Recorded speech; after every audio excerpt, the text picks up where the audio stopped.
चलो बुद्ध की ओर। बुद्ध और उनका धम्म। बाबा साहेब डॉक्टर भीमराव अंबेडकर लिखित। ऑडियो एडिटर मनोज कुमार बौद्ध। नमो बुद्धाय। उस धन्य अरिहंत सम्मा संबुद्ध को प्रणाम।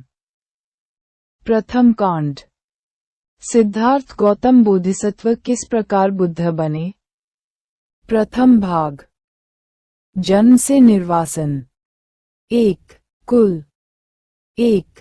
छठी शताब्दी ईसा पूर्व में उत्तर भारत एक प्रमुख राज्य नहीं था। 2. देश अनेक छोटे बड़े राज्यों में बटा हुआ था। इनमें से किसी राज्य पर एक राजा का अधिकार था, किसी पर किसी एक राजा का अधिकार न था। 3. जो राज्य किसी एक राजा के अधीन थे उनकी संख्या 16 थी। उनके नाम थे अंग, मगध, काशी, कौशल, वज्जी, बृजंजी, मल, चेदी, वत्स, कुरु, पंचाल, मत्स्य, सौरसेन, अश्मक, अवंती, गंधार तथा कंबोज। 4. जिन राज्यों में किसी एक राजा का आधिपत्य न था वे थे कपिलवस्तु के शाक्य, पावा तथा कुइनारा के मल, वैशाली के लिच्छवे, मिथिला के विदेह, रामगाम के कोल्य, अलकप के बुली, केसपुत के कालाम, कलिंग, पिप्पलवन के मौर्य तथा भर्ग, जिनकी राजधानी सिंसुमारगिरी थी।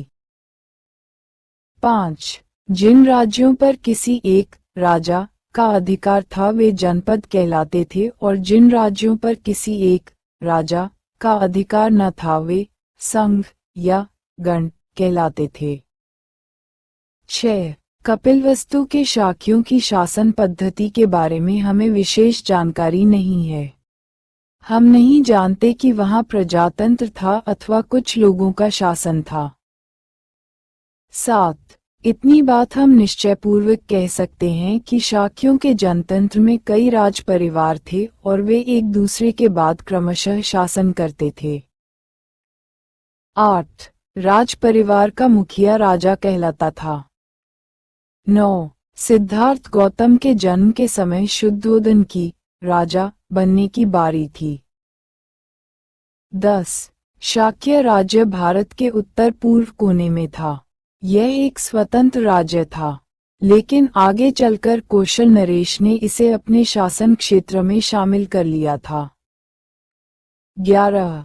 इस अधिराजिक प्रभाव क्षेत्र में रहने का परिणाम ये था कि कौशल नरेश की स्वीकृति के बिना शाक्य राज्य स्वतंत्र रीति से अपने कुछ राजकीय अधिकारों का उपयोग न कर सकता था। 12. उस समय के राज्यों में कौशल एक शक्तिशाली राज्य था। मगध राज्य भी ऐसा ही था।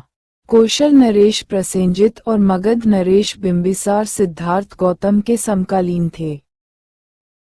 2. पूर्वज। 1. शाक्यों की राजधानी का नाम कपिलवस्तु था। हो सकता है कि इस नगर का ये नाम महान बुद्धिवादी मुनि कपिल के ही नाम पर पड़ा हो। 2.